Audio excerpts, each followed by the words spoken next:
YouTuber Anvesh మరో కాంట్రవర్సీలో చిక్కున్నారు. బతాయిలంటూ బూతు మాటలతో ఇన్స్టాలో స్టోరీ పోస్ట్ చేశాడు అన్వేష్.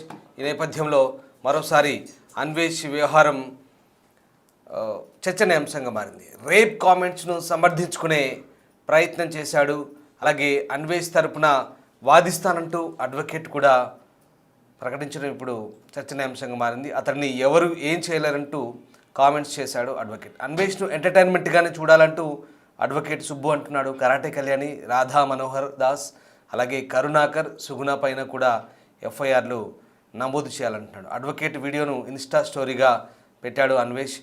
ఇక అన్వేష్ ప్రతిసారి ఏదో ఒక వీడియోతో రెచ్చిపోతూ రెచ్చగొట్టే ప్రయత్నాలు చేస్తున్నాడనే విమర్శలు కూడా వస్తున్నాయి. అయినా కూడా అన్వేష్ను ఒక ఎంటర్టైన్మెంట్గానే చూడాలంటూ ఒక అడ్వకేట్ అయితే వాదిస్తున్నాడు. ఇక ఈ నేపథ్యంలో మరోవైపు అన్వేష్ని ఇప్పటికే అన్వేష్పై దాదాపుగా డజన్ పైగా కేసులు నమోదయ్యాయి తెలుగు రాష్ట్రాల్లో. అతన్ని రప్పించేందుకు పోలీసులు ప్రయత్నిస్తున్నట్టు తెలిసింది. అతని సోషల్ మీడియా ప్లాట్ఫామ్స్ ఐడీలను కనిపెట్టడం ద్వారా అతన్ని ఇండియాకు రప్పించవచ్చనే వాదనలు కూడా వినిపిస్తున్నాయి. ఒకవేళ అతన్ని ఇండియాకు రప్పిస్తే కనుక ఖచ్చితంగా ఇక్కడి ప్రజల ఆగ్రహానికి గురవుతాడనే వాదన కూడా వినిపిస్తుంది. అయితే అతను ఇక్కడ రాకుండా విదేశాల్లో తిరుగుతూ తెలివిగా వీడియోలు చేస్తూ తప్పించుకుంటున్నాడనే వాదన కూడా ఉంది. మొత్తం మీద అన్వేష్పై కేసులు నమోదైన నేపథ్యంలో అతన్ని రప్పించేందుకు కూడా ప్రయత్నాలు జరుగుతున్నాయంటే ఓవైపు వాదన వినిపిస్తున్నాయి. మరోవైపు అన్వేష్కు సంబంధించి అడ్వకేట్ చేస్తున్న వ్యాఖ్యలు అయితే ఆసక్తి రేపుతున్నాయి. అది కేవలం ఎంటర్టైన్మెంట్గానే చూడాలంటూ అడ్వకేట్ సుబ్బు మాట్లాడుతున్నాడు. ఇంతకీ అడ్వకేట్ ఏమన్నాడు ఒకసారి చూద్దాం. ఎఫ్ఐఆర్ అయింది, సో మీరేమో నాన్ వేషన్కి నేనున్నా అంటూ మీరేసారు. సో ఎందుకు అట్లా? అయితే మొట్టమొదటిగా ఇప్పుడు నాన్ వేషన్కి నేనున్నానని నేను చెప్పట్లేదు. ఇక్కడ నేను ఏమంటున్నానంటే మనం పాయింట్ టు పాయింట్ మాట్లాడదాం. ఇక్కడ ప్రతి విషయాన్ని మనం కులంకషంగా తెలుసుకోవాల్సింది ఏంటంటే, ఈరోజు కరాటే కళ్యాణి గారు వెళ్ళి ఇప్పుడు నాన్ వేషన్ అకౌంట్స్ అన్ని బ్లాక్ చేయండి, తన మీద ఎఫ్ఐఆర్ చేయండి, అతను హిందూ దేవీ దేవతల మీద ఇట్లా అంటే తప్పుగా మాట్లాడిండు, ఇవన్నీ మాట్లాడారు కదా. ఇక్కడ నాన్ వేషన్ ఇప్పుడు ఎక్కడ హిందూ దేవీ దేవతల్ని కించపరిచేటట్టు మాట్లాడిండు. ఫస్ట్ ఆఫ్ ఆల్ అంటే బూత్ వల్గర్ లాంగ్వేజ్ యూజ్ చేసిండా, అన్పార్లమెంటరీ లాంగ్వేజ్ యూజ్ చేసిండా, లేదంటే అసలు ఇతను చేసిన తప్పు ఏంటి? ఇక్కడ కేవలం ఏంటంటే ఇక్కడ సీతాదేవి గారి గురించి, ద్రౌపది గారి గురించి మాట్లాడారు. సో దాని గురించి అక్కడ నేను చూసిన ఆ ఎంటైర్ సినారీలో నాకు ఎక్కడ కూడా అక్కడ వల్గర్ అనిపించలే. మరి ఆ రేప్ అనేది ఏంటి? ఇప్పుడు ఇక్కడ రావణుడు సీత పైన రేప్ అటెంప్ట్ చేయబోయిండు, తర్వాత ద్రౌపదిని ఇలా జరిగించబోయింది. సో అందుకని కురుక్షేత్రం జరిగింది అని ఇలా జరిగింది కదా. వీటి గురించి ఉద్ఘటించిందక తప్ప ఆవిడ అంటే సీతాదేవి గారిని రేప్ అంటే మనం ఆ మాట కూడా వాడకూడదు. ఎందుకంటే వాళ్ళు చరిత్రలో ఉన్నటువంటి గొప్ప వ్యక్తులు కాబట్టి మనం ఈ మాట కూడా వాడకూడదు. సో ఇక్కడ నేను ఏమంటానంటే రేప్ అనే పదానికి ఆయన అర్థం కూడా చెప్పిండు. సో రేప్ ఇక్కడ సీతను వంచినటువంటి రావణుడికి ఈ గతి పట్టింది, ద్రౌపదిని వంచాలనుకున్న వాళ్ళకి కౌరవులకి ఈ దుస్థితి పట్టింది అని చెప్పి రేప్ అనే పదాన్ని ఆయన పర్యాయ పదంగా వాడింది తప్ప ఆమెను రేప్ చేశారని చెప్పేసి అతను ఎక్కడ వాడలేదు, తన వివరణలో ఎక్కడ లేదు. మరి అలాంటప్పుడు చాలా మంది ఉన్నారు. ఇప్పుడు అతను కరుణాకర్ సుగ్న ఉండు, తర్వాత ఆయన ఉండు కదా, ఆయన పేరు దాస్ గారు, ముసలాయన. మరి ఆయన గారు రకరకాల దేవీ దేవతల మీద ఇక చాలా మంది ఉన్నారు బ్యాచ్, కరాటే కళ్యాణ్ గారు. మరి వీళ్ళైతే బహిరంగంగానే మరి కన్య గర్భం ధరిస్తుందా అని చెప్పేసి మరి వేరే మతాల మీద కూడా అంటే అన్ని మతాలను కూడా వీళ్ళు అగౌరవంగా మాట్లాడడం, చెలవత్తులు సరసోక్తులు వేసుకోవడం ఇవన్నీ చేస్తున్నారు. మరి వీళ్ళ మీద కూడా ఎఫ్ఐఆర్ కావాలి కదా. ఇప్పుడు ఆయన ఉద్ఘటించినప్పుడు ఎఫ్ఐఆర్ అయినప్పుడు మరి వీళ్ళు ఏకంగా అసహ్యంగానే మాట్లాడుతున్నారు కదా. మరి ఆ మాట్లాడినప్పుడు మరి వీళ్ళ మీద కూడా ఎఫ్ఐఆర్ ఎందుకు చేస్తలేదు? ఇక్కడ ఏంటంటే ఇప్పుడు ఆర్టికల్ 14 చట్టం ముందు అందరూ సమానమైనప్పుడు మరి హిందూ దేవీ దేవతల మీద మాట్లాడినప్పుడు ఎఫ్ఐఆర్లు చేయిస్తున్నటువంటి పోలీస్ వ్యవస్థ ఏదైతే ఉందో, ఎవరైతే నడుం కట్టుకుని ఇప్పుడు కరాటే కళ్యాణి గారు లాంటి ఈ దాతృ హృదయం కలిగినటువంటి ఈ సంఘ సంస్కర్తలు ఎవరైతే ఉన్నారో మరి వాళ్ళు కూడా వాళ్ళకి నిజంగానే సెల్ఫ్ రెస్పెక్ట్ ఉంటే, వాళ్ళు నిజంగానే భిన్నత్వంలో ఏకత్వాన్ని పాటిస్తే, వాళ్ళు నిజమైన హిందువులే అయితే మరి వీళ్ళందరూ కరుణాకర్ సుగ్న మీద, తర్వాత ఈ దాసు ఈ ముసలాయన మీద, తర్వాత మనోహర్ దాస్ ఆయన, ఇంకా తర్వాత ఇంకొక ఆయన ఉండు కరుణాకర్ సుగ్నతో పాటుగా చాలా మంది ఉన్నారు. మరి వీళ్ళందరి మీద కూడా ఎఫ్ఐఆర్ చేయాలి కదా. సో మరి వాళ్ళు ఇప్పుడు మీ హిందువులకు మాత్రమేనా మనోభావాలు ఉన్నాయి? అన్ని మతాలు వాళ్ళకి మనోభావాలు ఉండవా? ముస్లింస్ కి మనోభావాలు ఉండవా? సిక్కులకి మనోభావాలు ఉండవా? తర్వాత క్రైస్తవులకి మనోభావాలు ఉండవా? అంటే వాళ్ళ దేవీ దేవతలు కాదా మీ దృష్టిలో? అంటే మీరు నిరంకుశత్వ పరిపాలన చేయడానికి మీరు ముందుకు వచ్చారా? అసలు మీరు సమాజానికి దేనికి ఉపయోగపడుతున్నారు? ఇప్పుడు ఇలాంటి కాంట్రవర్షియస్ లో వచ్చి మీరు పేరు ప్రఖ్యాతలు సంపాదించుకోవడం తప్ప దీనివల్ల వచ్చినటువంటి ఉపయోగం ఏంటి? మరి ఈ రోజు బెట్టింగ్ యాప్స్ లో ఎంతో మంది సెలబ్రిటీస్ మీద కేసులు అయ్యి బెట్టింగ్ యాప్స్ ప్రమోషన్స్ అన్ని ఆగిపోయి ఈ రోజు సాధారణమైనటువంటి కుటుంబ స్థాయిలో ఉన్నటువంటి విలేజ్ స్థాయిలో ఉన్నటువంటి ఎంతో మంది విద్యార్థులు దాన్ని మేల్కొల్పున్నటువంటి వ్యక్తి నాన్వేషణ. నేను ఈ విషయంలో నేను 100% కి 200% నాన్వేషణకి ఖచ్చితంగా అతనికి నేను సపోర్ట్ చేస్తాను.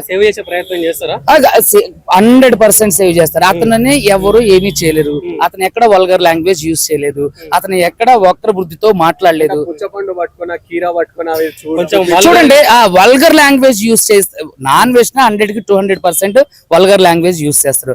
తన అది నేటివిటీ అవ్వచ్చు, లేదంటే తనకు పేరు ప్రఖ్యాతలు వచ్చిన తర్వాత ఎంతో మంది పేరు ప్రఖ్యాతలు వచ్చిన తర్వాత హెడ్ వెయిట్ అనేది వస్తుంటది. సో మోస్ట్ ప్రాబబ్లీ ఈ విషయంలో అతను వల్గర్ లాంగ్వేజ్ యూజ్ చేయడం మనం చూసుకున్నట్టయితే తులసి చంద్ గారు కూడా అతన్ని ఇంటర్వ్యూ చేసేటప్పుడు సార్ మీరు దయచేసి ఇలాంటి వల్గర్ లాంగ్వేజ్ యూజ్ చేయొద్దు అని చెప్పేసి, అంటే అది అతని పరిపాటి.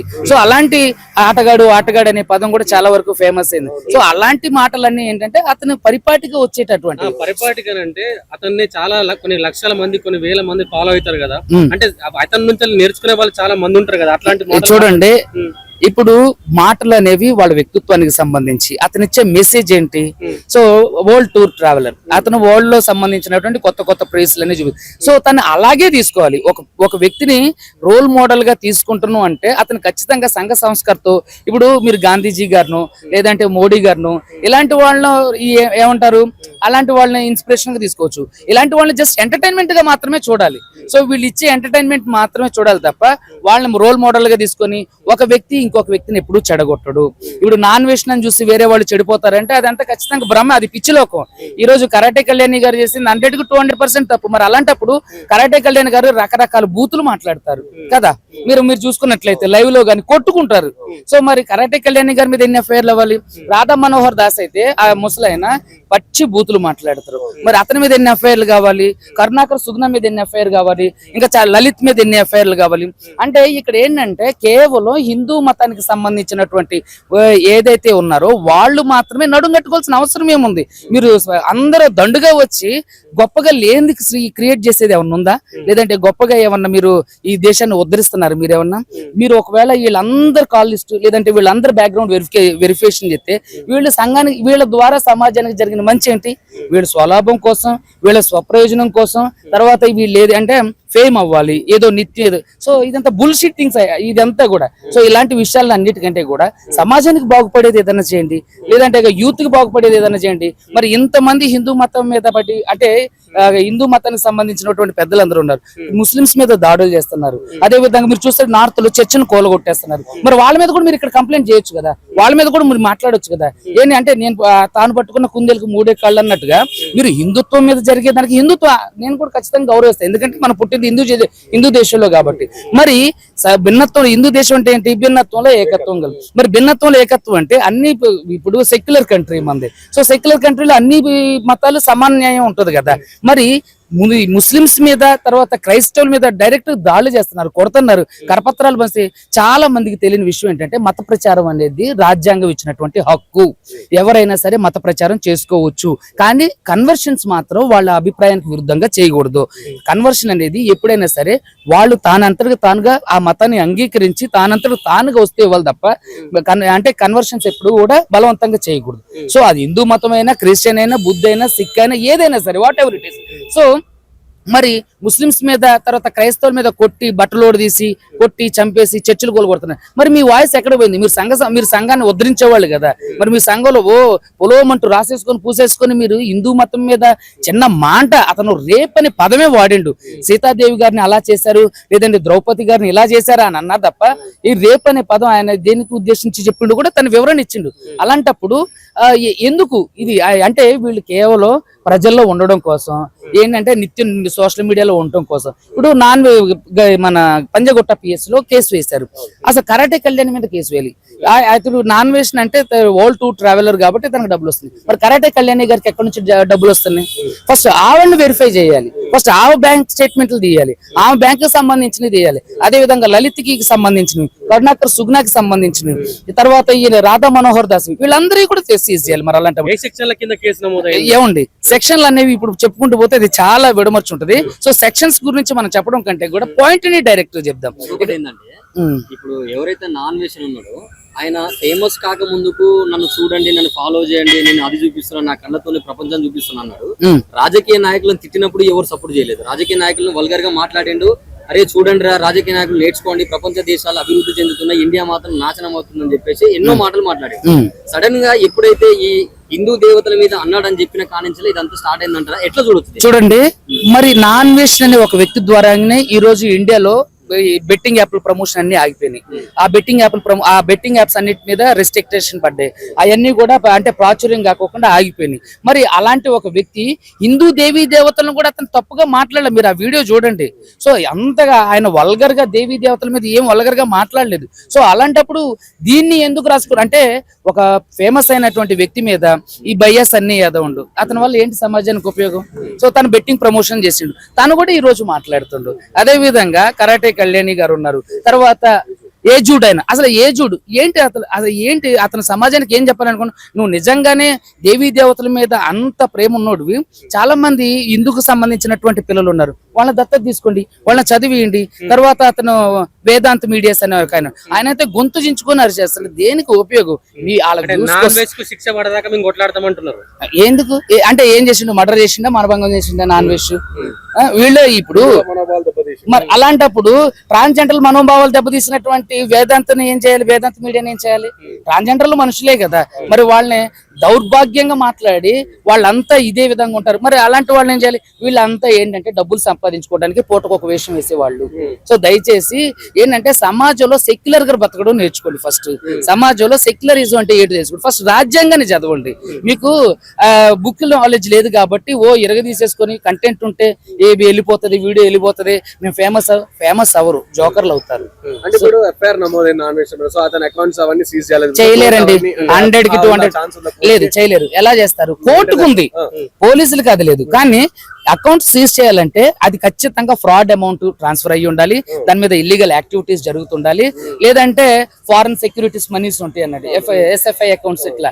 సో అలాంటి అకౌంట్స్ లో నుంచి ఫేక్ అకౌంట్స్ నుంచి డబ్బులు రావడం, లేదంటే ట్యాక్స్ పే చేయకపోవడం, ఇలాంటివి జరిగినప్పుడు మాత్రమే బ్యాంక్ అకౌంట్ సీజ్ చేసే అధికారం ఉంటుంది. అది కూడా కోర్టుకు మాత్రమే.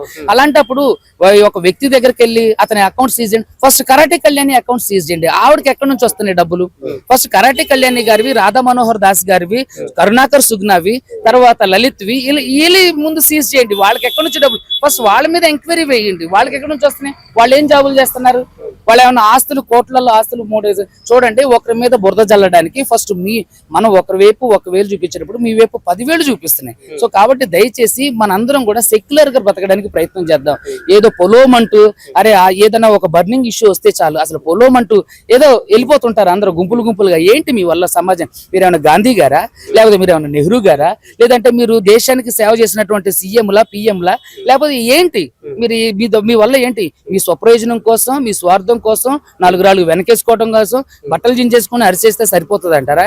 ఖచ్చితంగా ఇలాంటివన్నీ అడ్వకేట్ సొసైటీ గానీ, మాలాంటి అడ్వకేట్స్ గానీ ఊరుకోరు. మీరు ఏది మాట్లాడితే అది మీడియాలో చూసేయడానికి పిచ్చి జనం ఎవరో లేరు. ఖచ్చితంగా ప్రశ్నిస్తారు. శిక్ష పడే అవకాశం ఏమైనా ఉందా? ఏం లేదు.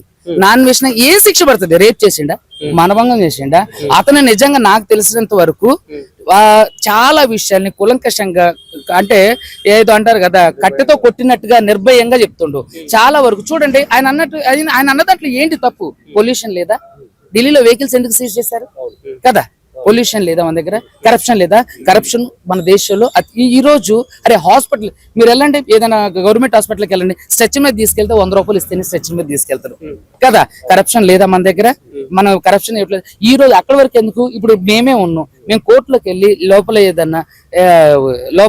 ఏదన్నా సెక్షన్ వర్క్ చేయాలంటే ఖచ్చితంగా ఏదో ఒకటి చేయాలి. ఏంటంటే అదొకటి ఆనవాయితీగా, అంటే అనుభవం లేని ఆనవాయితీగా, ఏది లేని ఒక సంస్కృతిగా వచ్చేసేది. సో దాన్ని మనం ఎవ్వరూ ఏం చేయలేరు. సో వీళ్ళు మంచోళ్ళ, వీళ్ళ బ్యాక్గ్రౌండ్ ఏమైనా మంచిగా ఉందా?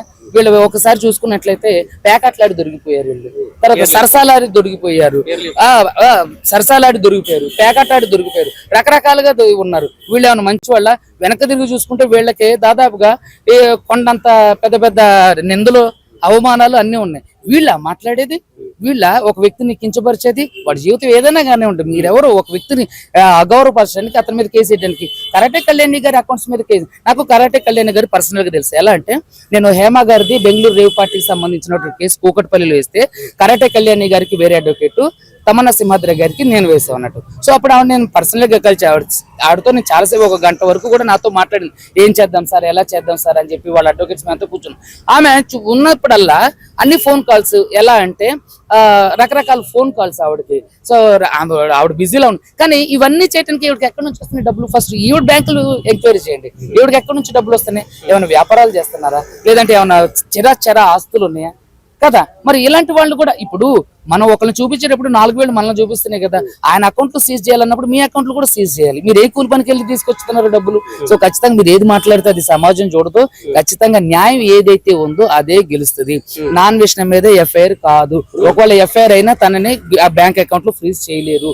బ్యాంక్ అకౌంట్ లో ఫ్రీజ్ అవ్వాలంటే ఫ్రాడ్ అమౌంట్ చేయగలి, లేదంటే ఇంటర్నేషనల్ అమౌంట్ ట్రాన్స్ఫర్లు అవ్వాలి, FCRA అకౌంట్ అంటే దొంగతనంగా అక్రమ బదిలీలు జరగాలి. అప్పుడు మాత్రమే జరుగుతుంది తప్ప వీళ్ళు ఏదో పొలోమంటే రాసేసుకొని పూసేసుకొని మీడియాలో ఇచ్చేస్తే అలా జరగదు. చూసే వాళ్ళందరూ కూడా నాన్ వేషన్ ఇతను నడిపిస్తుండ్రు, డబ్బులు ఇచ్చి ఇతనితో కేసు వేయించిన అంటారు. సో మరి మీరు ప్రేమతో చేస్తున్నారా, ఆయన చేసేటటువంటి మంచి పనితో చేస్తున్నారా? అంటే ఏం చూడండి, నాకు అసలు నాన్ వేష్ అనే వ్యక్తి నేను టీవీలో చూడడం తప్ప తను నాకు ఎప్పుడు పర్సనల్ కదా, సమాజం అది నమ్మకపోతే నమ్మకపోతే ఐ డోంట్ కేర్. నేను ఐ డోంట్ కేర్ అబౌట్ అలాంటి చీప్ గా చిల్లరగా మురిగే కుక్కల గురించి.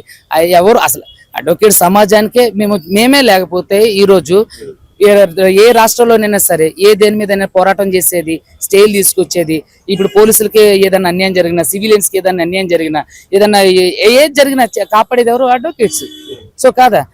మొన్న పోలీసు రిక్రూట్మెంట్ బోర్డుకి సంబంధించినటువంటి అవకతవకలను ఎవరు తీసుకొచ్చింది? తెలంగాణను తీసుకొచ్చింది ఎవరు? తెలంగాణ మొట్టమొదటిగా లాయర్లే కదా నడుం కట్టి ప్రపంచంలో ఎప్పుడు లేని విధంగా లాయర్లు సమ్మె చేశారు. సో అడ్వకేట్ గా నేను చెప్పేది ఏంటంటే, మీరు ఏదో పొలిమేసుకొని ఏదో రాసేసుకొని పూసేసుకుంటే అవ్వదు. చూడండి, నీతిగా నిజాయితీగా మనం ఒక వ్యక్తిని విమర్శించాలి అని అంటే మనం నీతిగా ఉండాలి. సో తను ఏ లైఫ్ అయినా కానివ్వండి, తను వాస్తవంగా బూతులు మాట్లాడితే 100% తప్పే. కానీ అతను బూతులు మాట్లాడతారని చెప్పేసి హిందూ దేవి దేవతలను ఎక్కడ కూడా కించపరచలే. మరి అలాంటప్పుడు భిన్నత్వంలో ఏకత్వం ఉంటే, మీకు అంత సమాజ స్పృహ ఉంటే, మరి హిందువుల మీద ఇప్పుడు ముస్లిమ్స్ మీద జాడులు జరిగేటప్పుడు హిందువుల మీద ఎందుకు మీరు కంప్లైంట్ చేయట్లేదు? క్రైస్తవుల మీద, మైనారిటీల మీద జరుగుతున్నప్పుడు మరి అక్కడ జరిగినటువంటి హిందువుల మీద మీరు ఎందుకు కంప్లైంట్ ఇవ్వట్లేదు? మీరు అందరూ సమానమే కదా, మన అందరం ఆ చట్టం ప్రకారం అందరూ సమానమే కదా. వీళ్ళు ఏంటంటే పెయిడ్ ఆర్టిస్ట్ లాగా ప్రవర్తిస్తున్నారు.